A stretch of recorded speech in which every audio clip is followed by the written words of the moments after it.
Reka tuguhe ikaze ku Rugwiro Media TV nkuko dusanzwe tubagezaho ikiganiro irembo ry'ubuzima.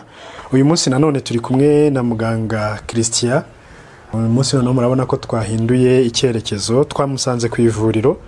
Araza no kuduha ikaze mu rugo. Hanyuma turi kuri Integrate Health Group, ni clinic ifasha abantu bafite ibijyanye n'ingingo ndetse n'ibindi bitandukanye. Ganira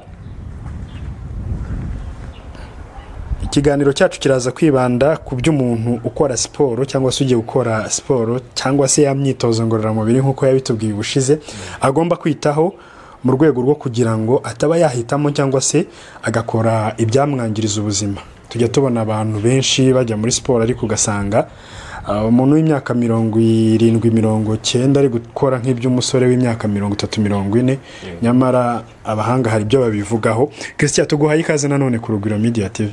Yego, murakoze, murakaza neza. Ubu twahinduye aho dukorera, aho dukurikiranira abantu duha imyitozo ngororamubiri. Nk'ubusanzwe turaganira ku myitozo ngororamubiri nubwo tubyita siporo, ibyo twumva ko ibyo tuvuga bije mu buvuzi ari imyitozo ngororamubiri kuko bigira akamaro ku buzima.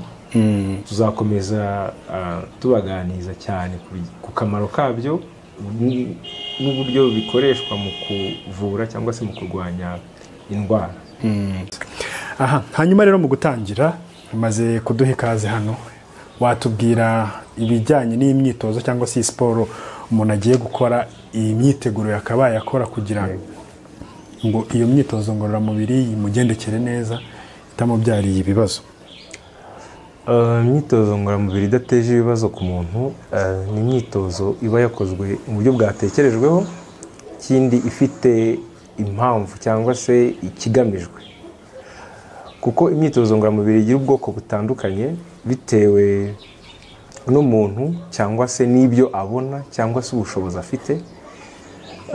Imyitozo ikozwe mu buryo bw'akavuyo niko navuga, cyangwa bukozwe nta makuru umuntu afiteho, iyo niyo myitozo akenshi ishobora kuba yateza ibyago, kuko tuvuga ko miliyari 8 zo ku isi duteye mu buryo butandukanye. Niyo wafata ibikumwe byacu tuba tudateye, ni nako n'imiterere yacu, amagufa, ibiro, uburebure, ibipimo by'intugu ukuntu zireshya, igice cyo hasi. Umuntu hari abagira igihimba kirekire cyangwa ugasanga amaguru yo hasi niho ari barebare, kubera ko ushobora gukora ibintu byakugeraho ingaruka utabonyemo ubujyanama ku bahanga, mu bantu bize siporo se, abantu bize imyitozo ngororamubiri, abantu bize ubugororangingo nka domaine dukoramo nk'abantu baba physiotherapist cyangwa se aba occupational therapist cyangwa bize ubutsimburangingo n'ingororangingo. Imyitozo ni y'abantu bose, ariko iyo ugiye kuyijyamo ufite icyo ugamije guhindura ku buzima bwawe, biba byiza yuko wayikora ufite amakuru neza, akamaro kayo n'uburyo kibayikora mu buryo bwa nyabwo. Iyo niyo myitozo twe tuvuga ko ishobora kuba yaguteza ibibazo. Itaguteza ibibazo niyo ngiyo nyine washyizemo conscience, wakoze amakuru, wafashe amakuru ariho. Urugero wenda ntabwo ari nk'umuntu ushobora gukora imyitozo ababara amavi, baramubwiye bati kubabara amavi ukoze imyitozo byagabanyuka, ugasanga agiye nko gusimbuka umugozi buri munsi, afite ibiro byinshi, ababara amavi ahubwo aremba kurushaho. Ubwo ni urugero rutoya. Hari no kukubwira uti ngo uzakora abdomino, urwaye umugongo. Iyo myitozo akenshi ishobora kuba yaguteza ibyago, kubera ko uguha amakuru mushobora kuba mudateye kimwe. Wakaba yarakoze abdomino byaramufashije, afite ibiro 60 mureshya, wowe ufite 100. Navuga ko akenshi imyitozo iba itatekerejweho, itapangiwe gahunda, cyangwa se udafiteho amakuru ahagije, iyo myitozo ngororamubiri ishobora kuba yaguteza ibyago mu buryo bumwe cyangwa ubundi. Cyangwa se ikindi, umwitozo ukoreye muri rusange, ufite ikibazo, uhuye n'abantu bakora imyitozo mu buryo buri rusange, navuga nka za aerobic, abantu bajya mu majimu, ugasanga groupe ugiyemo ni abantu mutari kimwe.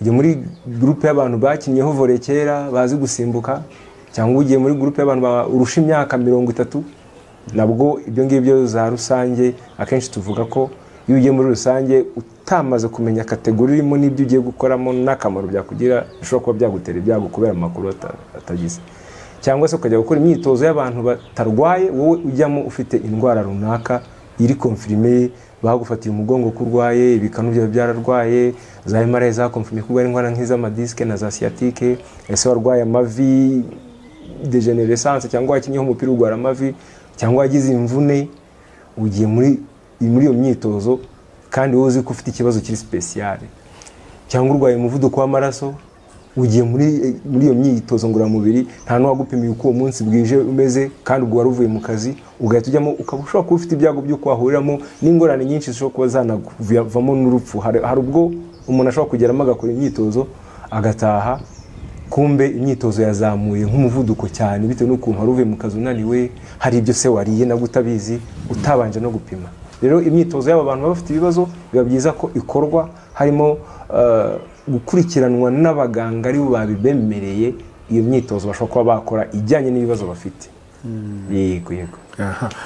Hari ikintu ukomojeho kijyanye n'uko umuntu yahitamo imyitozo ariko bikanagendera kuko ubuzima bwe buhagaze. Kenshi dusanga abantu yibuka gukora imyitozo kuko yumvise ko afite ikibazo runaka, hanyuma ugasanga twicaye tugiye kureba tutorials kuri YouTube cyangwa se imyitozo runaka kuri YouTube. Ibyo bintu nk'abaganga mu bivugaho iki ko mbona kenshi nibyo abantu bakunda gukora? Ibyo ngibyo byo kureba imyitozo ngororamubiri ku ma YouTube cyangwa no ku ma application, hano bafite ama application ngo ibafasha kugabanya ibiro, bakajya ku ma application bakaca mu myitozo bakayisubiramo. Ibyo ngibyo turi muri iyi domaine tubona ko ibyo ngibyo bishobora kugufasha iyo nta kibazo ufite cyangwa iyo ugize amahirwe ukagwa kuyijyanye nawe. Ubundi imyitozo ngororamubiri igira ubwoko bwinshi bitewe n'icyo umuntu afite. Urugero ntabwo nk'imyitozo igamije gukomeza imikaya, tuvuge ushaka kwikomeza kugira ugire imbaraga zo guterura ibiremereye, nta ndwara urwaye.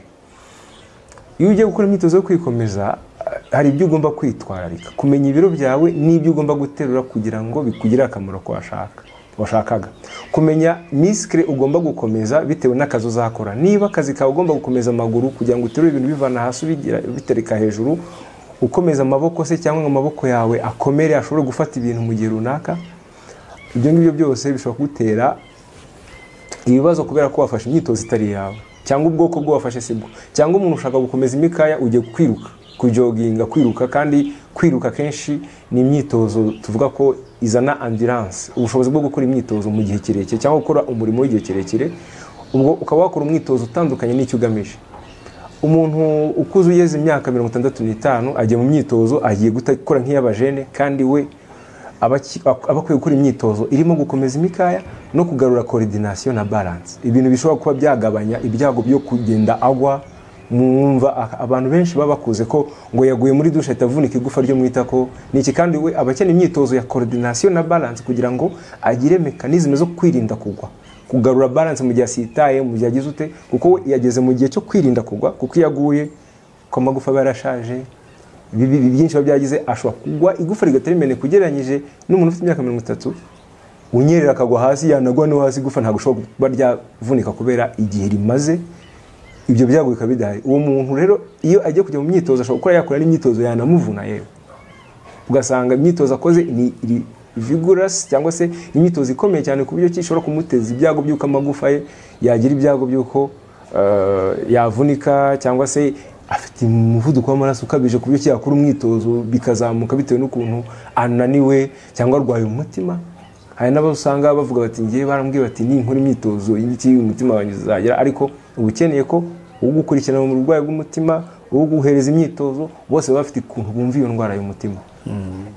Rero ubwo ni ukuvuga ngo akenshi imyitozo yihariye kuri buri muntu bihari, ahubwo gukeretse dusobanuye iyo myitozo itandukana mu buhe buryo. Murabona ko nk'iyo umuntu abyutse akiruka, apana kujya kuri YouTube, byo tugira abantu inama yuko babireka. Ariko niba uvuze uti ngiye gukora imyitozo itandukanye, urugero ndetse nkuko tugenda dusobanurira abantu, imyitozo iba myiza ari uko itavuna uyikora. Dukuyemo abatlete ni akazi, bo baravunika na n'impamvu bibasajisha vuba, ariko inyungu bakuramo nk'abariya bo hanze bo ibigaragara kuko imvune bakuramo n'amafaranga bagira bishobora kwitabwa. Ariko ku muntu usanzwe ugomba gukora umwitozo, bavuga ko uba uri modere, woroheje, utarimo imbaraga nyinshi zikabije. Umwitozo nk'urugero kugenda n'amaguru wihuta, nk'umuntu ugenda ugiye ku isoko ukihuta ugakora nk'isaha yose, uwo mwitozo urumva ko ushobora kuba wawukora wihuta na mugenzi wa muganira. Ni umwitozo utananiza umubiri, ariko kuwukora buri gihe mu buryo buririgire bigira akamaro kurusha umuntu wahaguruka akiruka ku muvuduko. Koko uwiruka ku muvuduko, uwo mwitozo uramunaniza, uramuhumagiza, uzanarebe na cya gihe uba urangije kuwukora wumva ko umubiri wakubititse koko, ubuhumagira. Niyo umuntu yakuganiza uba wumva ko systeme zose n'imitsi iba yareze, nuvuga ngo umubiri washyize kuri stress. Ariko umwitozo wo kugenda nk'amaguru ni umwitozo mwiza dukunda kubwira abantu, tukanabigisha uburyo kiba ugendamo. Ntujye gushaka imisozi ihanamye cyane ikabije, ariko ukagenda mu buryo busanzwe kuri speed yiyongeye ku buryo ushobora kubira ibyuya. Ugakora hagati wenda ikigo ishami rishinzwe ubuzima ku isi niryo rivuga ko ugomba kuba byibuze mu cyumweru wagira hagati y'iminota 150 n'iminota 300 ukoze nk'iyo myitozo. Ukavangamo imyitozo yo gukora ibintu bituma imikaya ikomera nko guterura ibiremeye, ariko nabyo ukabikora gakeya, ni nk'iminsi 2 kuri 3 mu cyumweru. Iyo ubishoboye ushobora guterura uturo tugize ute, ushobora kuba uvoma amazi mu majerekani 2, ariko ukazajya ubikora nk'imyitozo ngororamubiri. No mu majimu habamo ibiro ushobora kuba waterura, ariko nabwo ukazajya ubikora iminsi mike ugereranyije na yandi yoroheje dukora. Ni ukuvuga ngo iyo ni imyitozo yoroheje. Tuyikora muri forume zimeze zite. Dushobora kuyikura mu kunyonga igare. Nk'umuntu unyonga igare akanyonga igare ajya ahantu hatambitse agenda, ashobora kugenda nk'isaha n'igice, akabikora iminsi 3 kuri 4 mu cyumweru. Ni urugero rw'umwitozo umwe.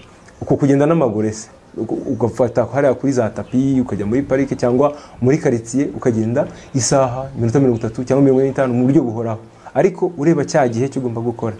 Ushobora kujya muri piscine ukogamo isaha n'igice. Abantu bashoboye kuba bakoga cyangwa wabyiga koga nabyo byoroheje bitari byirushanwa, ku buryo ushobora kuba kubikora isaha. Ikintu cyose rero ubukora ukumva umubiri wananiwe uratashye, iyo myitozo bigaragaza ko umubiri washyize kuri stress. Ni ukuvuga ngo imyitozo ngo ugomba kuyihitamo ugendeye ku buryo unaniza umubiri. Iyo ukora rero kwa kundi kuvuga uti nakoze marishe, nagiye isaha n'igice, ndagenda iminota 45 ndongera ndagaruka, nabizi icyuya ngakaraba, iyo niyo igira akamaro kenshi ku mubiri, kuri systeme zose, ku mitsi itwara amaraso, ku mutima, ku bihaha, ku bwonko, ku ruhu, ku maso, ko systeme zose nibwo zifata circulation mu buryo butari stress.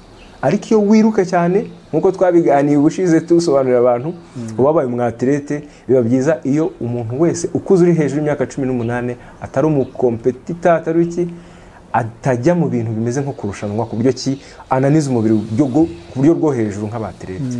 Rero gushobora guhitamo ko ngiye kuko nkunda kwiruka, nzajya njoginga gatoya, jogging wenda iminota 30-40, ariko mvangemo na kamarshe gatoya. Ninshaka gukora sprinting, kuba ndi muto 18 kugeza kuri 30, ushobora kuba ubyemerewe nko mu rwego rw'ubuvuzi, ariko hari imyaka ugeramo tukatangira kukubwira uti aha ngaha tangira ujye ushyiramo ya myitozo yoroheje. Ese noneho hakabona indi myitozo nko koga, nk'urugero hari zitwa stretching za yoga, handi uryama ukigorora, ukagorora ingingo z'ingenzi, ukazamura amaboko. Mujya mubibona mu mavideo umuntu usanga yigorore buri groupe ku maguru, ku maboko, ubwo izo bita stretching. Izo stretching akenshi zikorwa nyuma yo gukora imyitozo kugira ngo ahantu wari wananije hongere hagororoke neza, hamere neza. Indi myitozo ibaho ni nk'imyitozo yo kuba wakurura ibiro cyangwa ugasunika ibiro. Hari amapuri mu majimu, hari ibikoresho bitandukanye bagira. Hari n'indi myitozo ushobora ukoresha umubiri wawe, kuba nko ku bantu bakora amapompage. Iyo ni imyitozo yo kuba gusunika ibiro, nayo ni imbaraga zo hejuru. Gufata ku ntugu ugasutama uhaguruka inshuro nyinshi, iyo nayo ni imyitozo ngororamubiri ikomeza umubiri udakoresheje ibikoresho. Ntago ari ngombwa yuko imyitozo yose igusaba kujya muri gym. No mu rugo ushobora kuba waterura akantu karemeye gato ukagatereka hano hejuru, ukagenda ukazamura. Mujya mubibona akajerekani k'amase ibiro 5 ukazamura uterura inshuro nkeya. Ariko aho ngaho ntago biba ari byiza yuko tukubwira ngo uzaterura inshuro zingahe. Biba byiza ko ushaka umuntu wabyigiye wize nka siporo cyangwa wize imyitozo ngororamubiri ugusobanura neza inshuro uterura, inshuro uruhuka hagati y'ibyo uterura. Hari nubwo usanga hari abantu barushanwe guterura, kuko iyo abantu bageze muri siporo rusange akenshi usanga hazamo kurushanwa kuvuga ngo uri aranduhije ko mbona ko najya kandi ni muto kuri njyewe kandi arya bakurusha kuko mu by'ukuri yitoje igihe kinini. Ubwo numva ko inama y'imyitozo ikopewe yo kuri YouTube ndetse n'ayandi ubonye mugenzi wawe akora ntago ari byiza kuyikopera. Byakagombye kuba byiza ukora imyitozo washatseho amakuru, ugahabwa n'amakuru n'umuntu wabyigiye muri siporo, cyangwa se agashaka abize za physiotherapy n'abize amamuvuma bakagufasha. Ari naho nkura kuvuga ngo siporo rusange nk'iyo ngiyo yo kugenda n'amaguru byo twavuga ko amaguru pe nta kintu biba bitwaye, kuko kugenda n'amaguru umuntu aba yiyumva. Iyo niyo myitozo mizima, ariko atari gukora tuvuga ngo nayibonye kuri nuza. Ikindi habaho itandukaniro hagati y'abirabura, abanyaziya, abanyaburayi n'iki, kuko turatandukana muri morphology cyangwa se uko duteye. Kuko iyo urebye nk'umuntu ukomoka mu Bushinwa ukamugeranya n'umunyakenya uva mu misozi, n'umunya Ethiopia uva mu misozi, n'umunyarwanda uva mu misozi, ukamugeranya n'umunya Eritrea, ubona imiterere yacu duhereza avantage kuba twashobora imyitozo imwe kurusha abandi. Ubwo ugasanga byakugora kubona umwaterete w'umushinwa uri burwane n'umunyakenya ukomoka mu misozi, kuko uko akura yurira imisozi amaguru ye agenda yiyadapta, akagenda akazagera mu myaka y'ubukuru azi kushobora kuba yatera intambwe kurusha abandi. None ugasanga wowe ukomoka muri icyo gihugu cyangwa ufite iyo structurité yo gutyo, ugasanga nawe ushatse kujya kwiruka, kandi ujye ubibona ko nk'abanyakenya, Eritrea, Ethiopia bitewe n'imisozi havamo abantu biruka cyane, na nibo banirukankira bira bihugu bikomeye n'amagare muri Eritrea. Ni ukuvuga ngo rero imiterere yawe ugomba kuzajya umenya ko uko uteye ntago bisobanura ko imyitozo ngewe igare niringwa neza nawe rizakugwa neza.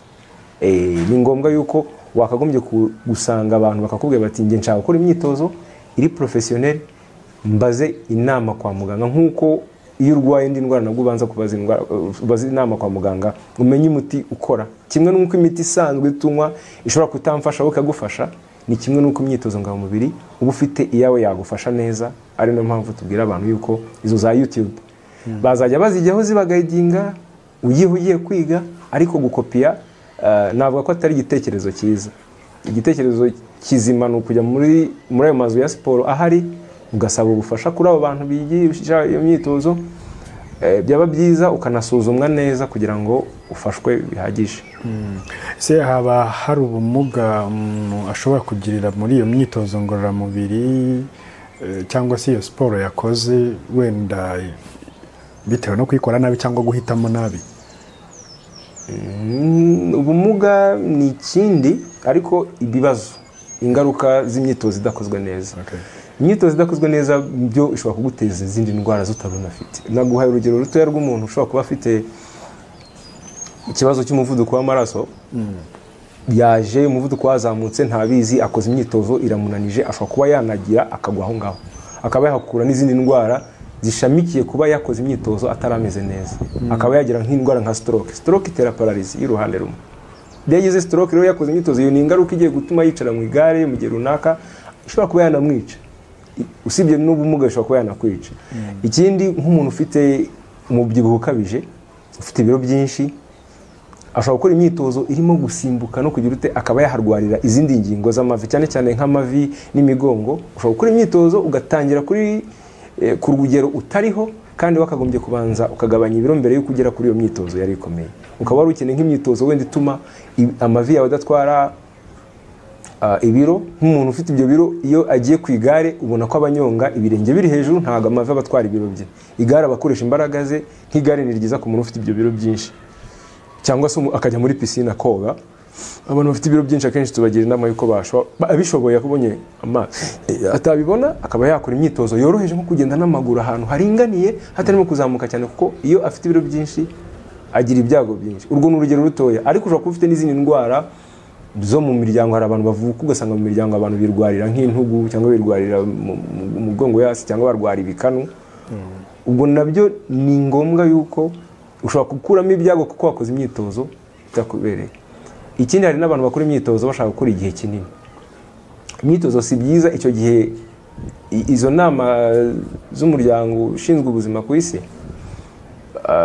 ni uko bazi ko iyo bashyize ayo masaha iyo minota yo kugira ubikoze akabyubahiriza bimugirira akamaro cyane, bikamurinda indwara nyinshi n'iyo mivuduko n'izo za kanseri zimwe na zimwe zishobora kuba zarwanywa no gukora imyitozo ngororamubiri, izo za stress, indwara zijyanye n'ubuzima bwo mu mutwe.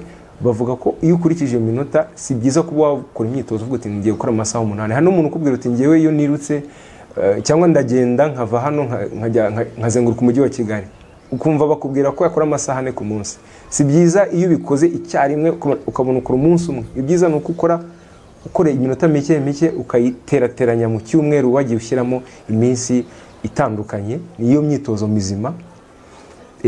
Ariko waba ufite ikibazo ukagana abaganga. Abenshi bakuramo ubumuga butandukanye, ushobora no kurwara n'indwara utarurwaye. Nk'izo ngero ebyiri ntanze zonyine zirahagije. Cyangwa ugasanga ugiye gukora imyitozo myinshi wari ukeneye kubanza ukarya, nk'umuntu ufite ibiro bike cyane, ugasanga akoze imyitozo ishyira stress kuri ayo magufa, kandi ayo magufa adafite muscle, adafite energy zo mu binure bye zibitse kugira ngo zikoreshe, ugasanga nawe akoze imyitozo yatuma na za ngingo ya magufa atafite support, byamutera ikibazo cyo kurwara amagufa, ingingo ugasanga nawe arahinamiranye uko agiye agira. Ni ukuvuga ngo ibyago birahari, ubumuga bwashoboka. Urwaye umuvuduko w'amaraso, urwaye diabete, ukajya mu myitozo isukari yawe bwayo iri hasi, wibagiwe gupima, cyangwa se uzi ngo wagize ugakora imyitozo igatwara igihe isukari kugwa, ushobora guhita ugwa naho ngaho ukagwa muri koma.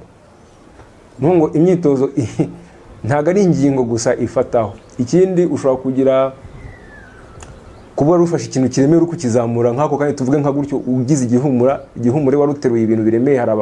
Hari ibiro biremeye bijya nko muri 40-50 kiri hejuru y'umutwe wawe, cyangwa uryamye ufite ikintu kiremeye ugatakaza ubwenge udafite umuntu uri iruhande rwawe kandi wari urwaye, kikamanuka icyo kintu gifite ibiro 90 kikagukubita nk'umwijosi, gishobora kukwica. Ni ukuvuga ngo izo precaution zose tugira, ni ukuvuga ngo ugomba kujyamo uvuga uti iki kintu mfite isukari nkeya, ngomba kuba namenye ko aho ndi gukorera nafashwa.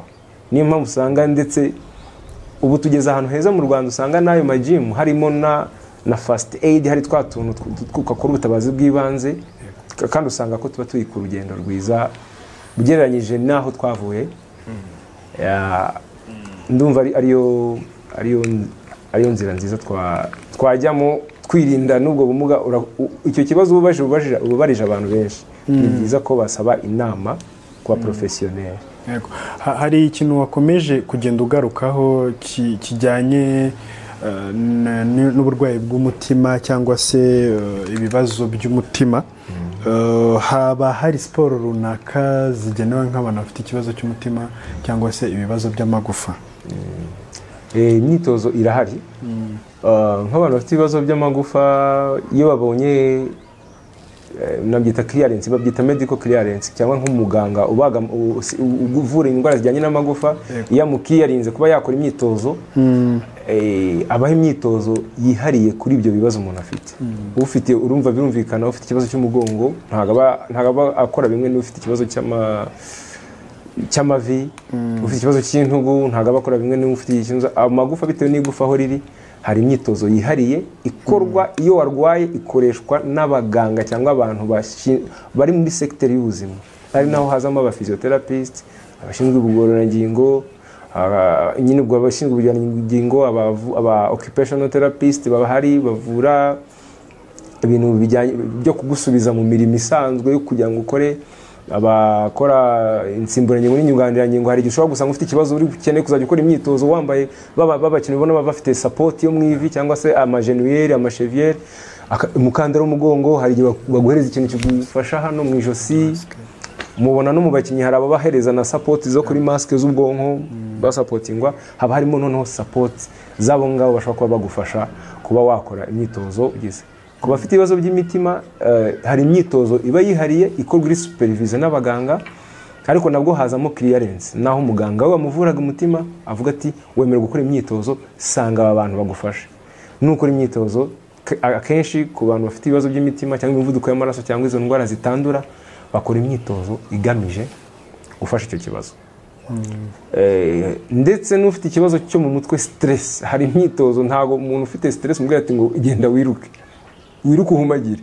hari imyitozo yitwa iya relaxation, imyitozo yo guhumeka bita breathing exercises cyangwa relaxation exercises cyangwa grounding and meditation, uburyo ki akontorora imihumekere n'imitekerereze. Iyo myitozo ibihari ariko itangwa n'abantu babyigiye. Ni ukuvuga ngo ufite ikibazo cy'umutima hari imyitozo ye, ariko mu yo twigisha abantu ntago wamubwira ngo uzakora ibi, kuko nizo stress tuba dufite cyangwa n'ubwo bwoko bw'imitima biba bitandukanye n'inkomoko yabyo. So niyo mpamvu ibyiza iyo myitozo y'umuntu ufite ikibazo cy'umutima ayikorera ahantu mu kigo kirimo ba muganga, kirimo abantu bari muri domaine ya santé, kugira ngo ajya akora imyitozo iri supervised, kugira ngo bamu tracking bareba na progrès agira. Kandi hari nabo bigira akamaro ku buryo ki hari nk'umuntu ufite umuvuduko w'amaraso bakamwigisha gukora imyitozo, umuvuduko ukazajya umanuka, buryo uko akoze uwo mwitozo ukazajya binda bimanuka byikontorora. Iyo bifatanyije n'imiti hari n'ubwo bimugira akamaro ku buryo ki n'ibyago byo bari baramubwiye byamutera ibibazo bigabanuka.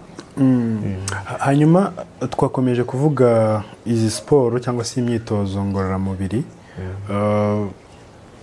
ko hari ibyo ishobora kwangiza ku muntu mu gihe yabikoze nabi. Ikindi kibazo nakubaza kugira ngo n'abadukurikiye nabo bagire icyo babimenyaho, ni gute umuntu yamenya ko yakoze siporo cyangwa se imyitozo ngororamubiri ikaba itari imugenewe? Yabimenya ate? Nibihe bimenyetso ashobora kugaragaza? Ibimenyetso biratandukana bitewe n'umuntu wakoze siporo itari ikwiye, ariko akenshi ibimenyetso bigaragara ni uko iyo ukoze umwitozo wakagombye kuwusoza wumva umeze neza, uguwe neza nawe. Uzarebe nk'urugero nk'iyo wakoze imyitozo ukiruka ugasimbuka cyangwa ukajya ushobora kurangiza umwitozo ukumva ivi rirakuriye. Ibyo uburibwe ni ikimenyetso cya mbere kigaragaza yuko umwitozo wakoze ushobora kuba utagenze neza. Bitandukanye na kwa kundi uba ukoze umwitozo utaruherutse ukumva wababaye ejo. Iyo ngibyo byo ni ibisanzwe, umuntu udaherutse umwitozo arababara, ukawumva watonekaye mu bibero, ukawagize ute, ariko bitewe n'ahantu wakoresheje. Iyo ufite amakuru y'uko uzi ko utaruherutse ukababara, urakomeza ukawukora. Icyo gihe iyo ukoze bwa kabiri ukora bwa gatatu umwitozo, umva bwa buribwe bugabanyuka, biba bigaragaza ko uri kugenda umubiri ugenda umenyera, uburibwe bujya bugahagarara.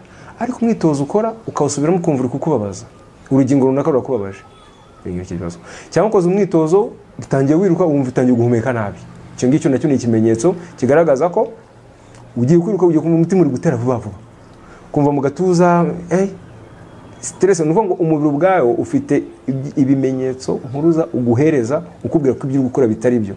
Ari nabyo tubwira umuntu, ugomba mu gukora umwitozo kwiyumva kurusha uko abandi bari kukumva.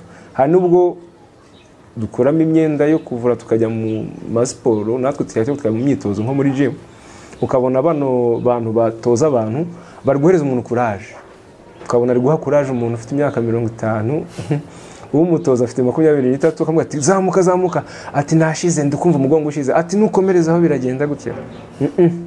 Ibyo ngibyo ntago tubigira inama. Niba umubiri wari kukubwira uti umugongo urakuriye, kandi mbere yo kutangira siporo cyangwa utangira umwitozo iyo séance ntago wabaraga, banza wumva umubiri wawe. Niba ukubuje hagarara ubanza ubyumve. Niba utari ubifite umugongo ukababaye, ujye umenya ko wagakwiye guhita ubihagarika, ukajya ukaba wasaba inama, cyangwa ukumva niba biceceka mu gihe uhagaritse. Iyo bicecetse ugahagarara, ukongera ugasubiramo, ukongera ukagaruka, uravuga ati uyu mwitozo si wo. Nuko bamenye umwitozo utari wo. Kenshi iyo utahumetse neza bihagije, cyangwa se ukumva ukoze umwitozo ejo wumvisha umeze nk'umuntu urwaye, ukoze umwitozo nuko uko ukoze ejo wumvisha urwaye, hari n'uko ugira umuriro, hari n'ugira umuriro akajya inflammation. Ariko ibyo ngibyo byose by'ibimenyetso bimeze nk'aho bikurwaje, wajya kupimisha ugasanga sibyo. Uwo mwitozo akenshi uba ukwiye kuwandikaho amakuru.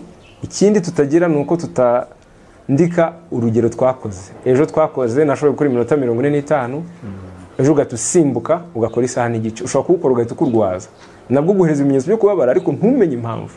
Ni ukuvuga ngo umwitozo uwo ari wo wose mu gihe umuntu utangiye kujya utakurwaza, ugomba kuba wandika bati ubushize nakoze iminota 45, nasanzemo abantu bakora isaha, ariko ngiye iminota 30 ndahageze numvisha igihe hakinyimye. Urahagarara, ejo ukazakomeza ugakora 30, buri mu rugendo ukubwira ngo komeza. Umwitozo nabwo wakoze utarimo progress, ubwo nawo ni umwitozo umenya ko utawukoze neza. Nugera hano ugasanga ugitangira barakubwiye bati tugiye gukora isaha n'igice, cyangwa tugiye kugenda amasaha 2. Umwitozo nawo uzamenye ko nawe utari mwiza, nubwo utaguha ibimenyetso, nubwo waba udafite ikintu urwaye, umwitozo uhutiyeho uvuye ku isaha imwe uhise ukora amasaha 3. Iyo myitozo siyo.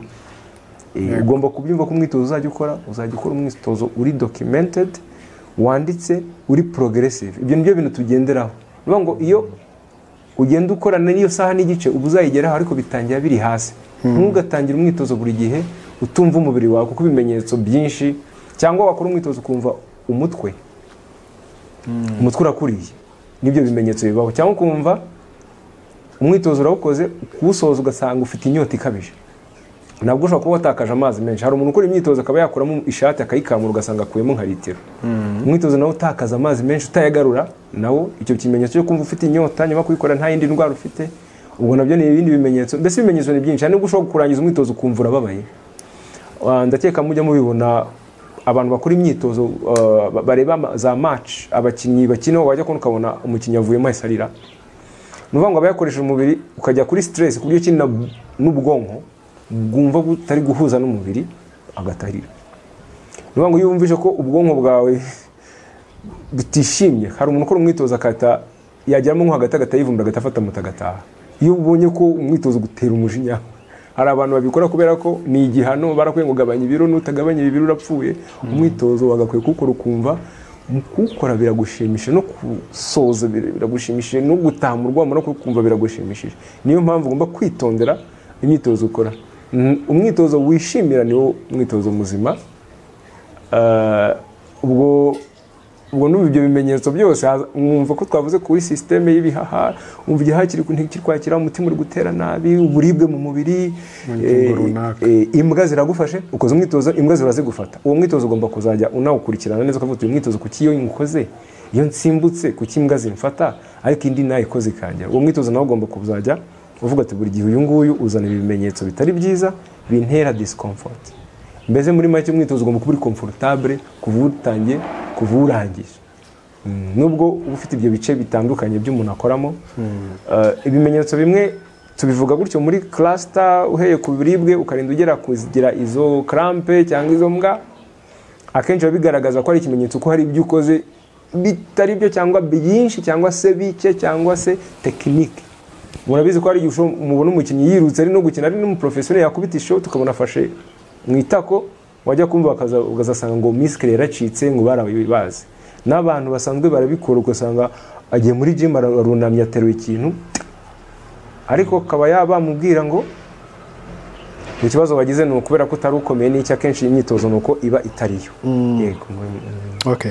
Hanyuma hari ukuntu usanga hari abatoza ndetse n'ababyeyi bashaka gufasha abana babashishikariza kuzakura bakunda siporo, ariko rimwe na rimwe ugasanga hari n'imyitozo baha abana ishobora kubateza ibibazo cyangwa se itajyanye n'imyaka bafite.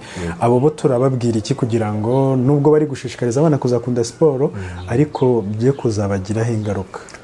Yego, siporo cyangwa se imyitozo, ibyo by'abana byo ni ibintu byitonderwa, kuko buriya umwana kugira ngo ajye muri siporo cyangwa akajya muri exercice, cyangwa n'abashaka kuba n'utudemi, muzi ko habaho amashuri yigisha umwana azamuvana mu atlete, hari n'ababajyana mu mikino njyarugamba karate. Iyo bititondewe nk'umwana tuvuga uri munsi y'imyaka 14, ntabwo ari byiza kumukoresha imyitozo yo guterura ibiremeye, kuko umwana ukiri muto aba agomba kuzakora muri bwa burebure, cya gihe cyo kurya n'iki. Hari imyitozo umuhereza bigatuma hari ahantu ku magufa aho ajya guhurira niho habamo uturemangingo dutuma igufa rigenda rikomeza gukura.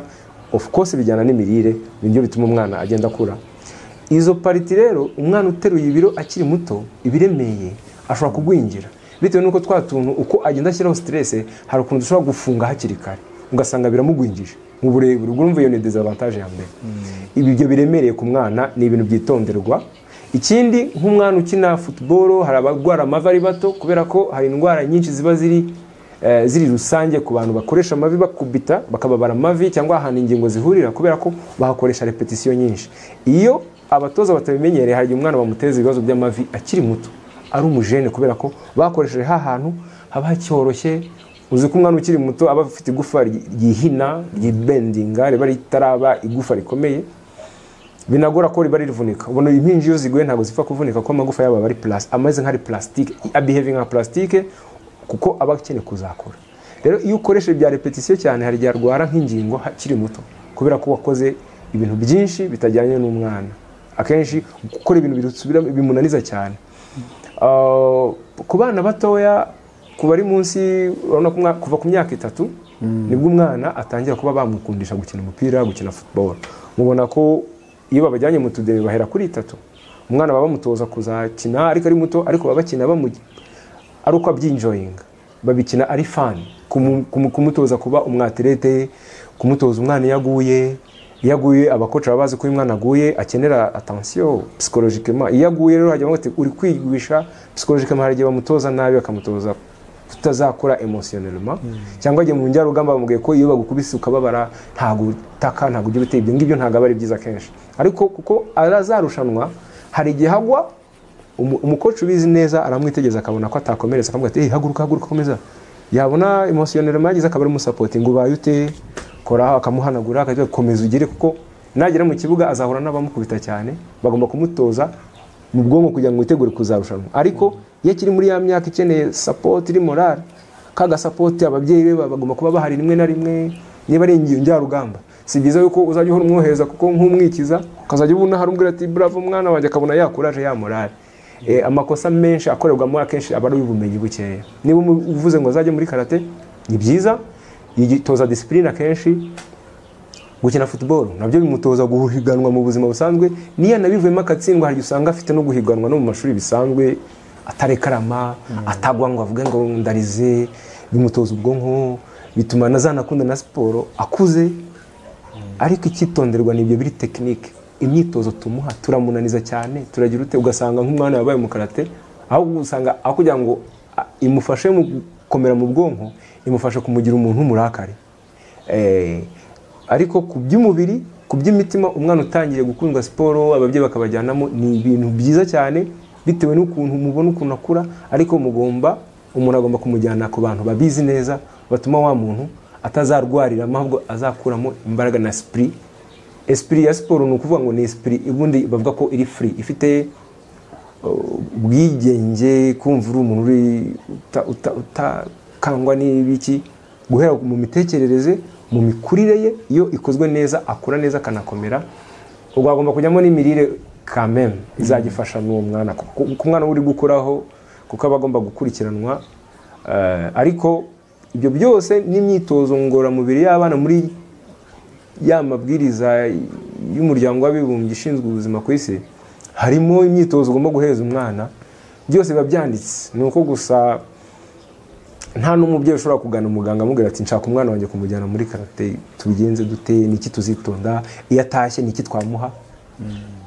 Harimo imyitozo umwana uri mutoya cyane, niyo mpamvu bagomba kumutoza akina yinjoyinga. Hari nubwo ashobora kuba nakina na football waramujyanyeyo kubera ko ukunda football nk'umubyeyi kandi yikundira kunyonga igare.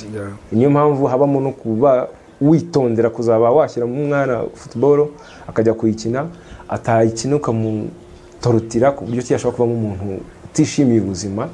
Ubwo ibyo ngibyo byose abayize ubuzima bwo mu mutwe bazi siporo, bazi imyitozo yafasha umwana. Akenshi mu bana ibintu tukunda kuvuga no ngo umwana mutoya udafite ikibazo agomba kurindwa ibintu biremereye no guterura, kubera ko bihagarika imikurire, bishobora kuba byamutera no kuba atakura mu gihagararo. Hanyuma turi kugana ku musozo, reka twibutse udukurikiye ko murabona ko twahinduye aho turi ku ivuriro Integrity Health Group. Niho twasanze muganga Christian kugira ngo atuganirize mu kiganiro cy'uyu munsi, tunabararikira ikiganiro cy'ubutaha. Tugana ku musozo w'iki kiganiro, Christian, umuntu uteganya gutangira gukora imyitozo ngororamubiri cyangwa se iyi siporo nk'uko mu buzima busanzwe dukunda kubyita, inama twamuha uyu munsi y'ibyo yakwitaho cyangwa se yagenderaho kugira ngo ahitemo siporo itamwangiza ni iyihe? Inama rusange ni nk'ibyo twavuze kare, ntago bitandukana cyane. Inama rusange y'imyitozo umuntu agomba gukora, agomba gufata umwitozo cya mbere ya plannings cyangwa se yateguwe. Umwitozo utatekerejweho n'ikigamijwe, wakagombye kuvuga uti umwitozo ngiyemo ngiye kugira ngo ubuzima bwanjye buhinduke. Ni ubuhe buzima ugiye guhindura? Ese ufite ibiro bike ushaka kubyongera kuko nayibaho? ese ufite imbaraga nkeya mu ntugu ujya kongera imbaraga, ese urwara ibikanu, ese urwara amavi, ese ushaka gutera neza kuko nayo ibihari, umuntu ufite amaboko mato nshaka kugira ngo niyongere ingaragare neza, iyo nayo ibaho. Kuko ibyo byose ni imyitozo ngororamubiri, kuko icyo ugamije nicyo ugomba kureba, ahasiga wajya kubikora ukabikora wafashe ubujyanama buhagije, ufite amakuru, none ukabikora. Waba urwaye ntujye kuyifata ku bantu batumva umuntu, batumva umubiri w'umuntu. Nibyo byiza ugana abaganga, abadokiteri barahari, abavura indwara z'amagufa, abavura indwara y'imitsi n'ubwonko, abavura indwara zo mu mutwe barahari, ndetse no mu bigo bivura indwara zo mu mutwe habamo n'abashobora kuba bagufasha imyitozo igufasha kugabanya stress, depression. Murabizi ko ari indwara iri kugenda nayo izamuka. Ikindi ugomba kumenya ni uko mu myitozo ugomba no kuba wanamenya n'ibyo urya, kuko hari imyitozo ukora ukarya ibitari byo, bitajyanye n'umwitozo n'ubwoko bw'umwitozo wakoze. Ikindi ukamenya imyaka yawe n'ikigero urimo cy'ubushobozi. Muri mwa bushobozi ukagerageza kutazajya ukora imyitozo igendeye mu kigare, ukaza gukora imyitozo uvuga uti imyitozo yanjye ndi kuyikora ku buzima bwanjye. Wajya muri ya groupe y'abantu ukajya muri groupe ingana n'abawe. Ndetse rimwe na rimwe hari n'ahantu ushobora gusanga abantu bafite imyaka ijya kungana bakora groupe y'abantu bakora nka kamarishe. Izo ngizo nizo nama tugira kugira ngo abantu bajye mu byiciro byabo. Ntujye gukina football n'abantu urusha imyaka 20. Umujye mubona ko ari abantu biyorganiza bagakina football ari abantu bari mu myaka ingana. Uriya imbaraga bakoresha ze bari zimwe, n'amategeko bashyiraho hari igihe bari amwe. Ikindi wumva umubiri wawe, imyitozo ukora niba umvisha akantu k'uburibwe mu byo twavuze mbere, ntukajye winyora umubiri wawe, kuko umubiri ni tuvuga ko ari imashini iri complex, ikomeye, iguhereza amakuru ahagije. Abenshi nanubwo twagakwiye kuba tunavunika dushaka amakuru, kuko iyo umanutse nabi ushaka guterura ikintu ukazamuka ukumva akantu kakatse mu mugongo, uba wabyumvisha ko ako kantu wateruye kaba atariko. Uzana rero n'urugero njya ntanga, umanutse ugiye guterura ijerekani iremeye wari uzi ko yoroshye, ukazamuka igihe wabari ntugu n'umugongo wose, niwo mubiri bukubwira uti umuvuduko wajyanye na speed wakoresha ntago bijyanye n'ibiro byari hasi. Ngo niyo mpamvu wakagombye kuba wumva umubiri wawe kurusha ibindi byose, ukiyumva, kuko umubiri wawe nubwo mbese ni nk'ivi riba riganira n'ubwonko, ni umugongo ubuganira n'ubwonko. Kumva umubiri wawe ukuntu umeze nicyo cy'ingenzi. Waba uri muri groupe, waba uri muri aerobic, wagakwiye kuba ukora imyitozo ijyana n'uburyo cy'umubiri wawe ukubwira, ukubaha umugongo wawe muri rusange. Mbese ndumva byinshi ari ibyo, ibindi ugomba kuba nyine ubu biza ari ibintu biri documented, ugakora umwitozo udahutiyeho, ukakora mu byiciro. Mbere yuko utangira, niba ugiye kujoginga ukabanza ugakora bya bice, igice cya mbere cyo kubanza kwimenyeza umuvuma, ukakora udu stretching nk'iminota 2 cyangwa 5, kuva kuri 2 kuri 5, ukishyushya gatoya. Mubona ko n'abakina za football babanza gukora utunota kwiruka, akabanza kamera nka kubita baro idahari, amenyeza umubiri kugira ngo atavunika. Wana soza uwo mwitozo ugakora za stretching zo kugorora. Mujya mubibona ko ari amategeko mu mazu ya siporo, ntabwo ushobora kuba wakora ngo usoze ngo utaha. Buri mwitozo wose ukoze ugisoza ukora icyo gice cya nyuma cyo gustretchinga no guhumeka no gusubiza ingingo mu buryo, mu mwanya. Nizo ngizo akenshi twumva ko twagira inama umuntu ugiye gukora siporo cyangwa imyitozo ngororamubiri ya nyayo. Christian, reka tugushimire nanone. Ku Rugwiro Media TV hamaze kuba mu rugo, nabonye n'abantu barakwishimiye, kwishimira uburyo ubasobanurira ibintu, kandi watubwiye ko tukiri kumwe. Reka tugushimire no kuri uyu mwanya waduhaye kuri iki kiganiro cyagarukaga ku myitozo ngororamubiri, ibyo umuntu agomba kwitaho mbere yo kuyikora. Reka dushimire n'abari badukurikiye, dusubire ubutaha mu kiganiro Irembo ry'Ubuzima. N'ubundi Christian adufitiye ikindi kiganiro cyiza, nzi ko mwese muzakunda. Reka tubicisha amatsiko kugira ngo bazagikurikire cyamaze kugeraho. Urakoze cyane.